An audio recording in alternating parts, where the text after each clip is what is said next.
Iya dunia fana, artinya fana rusak, bener. Tapi lupang rusak nama hati manusia nu ngudag-ngudag ngeresep. Lebih rusak di batas dunia. Dunia fana, hancur, rusak, intikol. Poe ieu di leungeun urang, isuk bade leungeun batur, isuk page teh leungeun nu sejen, rusak akhirna. Nu paling rusak hati jelema nu resep kana dunia. Bener oge sia balol ngomong. Ih, banyalah si edan bisa kos gitu ya, kaedanan kula seperti apa aya deui akhirat nu bako, akhirat anu langgeng, tapi hate jelema anu resep ke akhirat leuwih bako batan sorga, batan akhirat. Sorga yani akhirat bako tetap langgeng hartina walaupun didamel ku Gusti Allah makhluk eta teh, tetapi jang nyadiakeun ahli-ahli Allah. Nah hate jelema nu resep ka sorga leuwih bako, leuwih hebat, leuwih agreng, leuwih istimewa batan sorgana. Tah kaharti ku aing balul aing kitu mah cek nya ndeukeureun we jadi raja.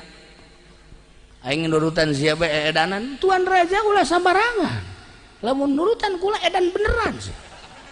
Siun raja pikir bae jeung inget-inget baik tuan raja. Dunia fana rusak, paling fana jeung paling rusak hate nu ngudag-ngudag dunia.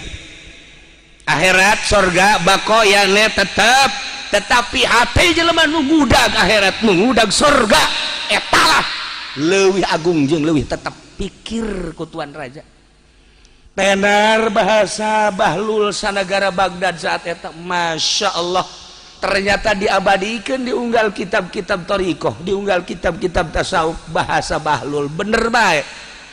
Jadilah kuari urang bisa ngaca dunia teh rusak, nu leuwih rusak hate jelema tidak terkecuali apa pejabat, apa petani, apa pedagang, apa kiai nu ngudag-ngudag dunia leuwih rusak batan dunia.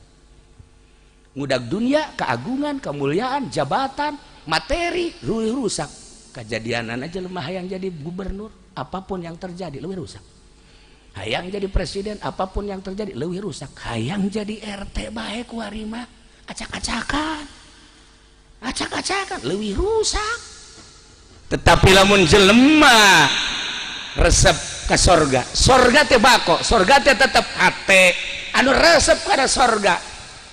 Caki Bahlul leuwih agung, leuwih mulia, leuwih istimewa batan sorgana.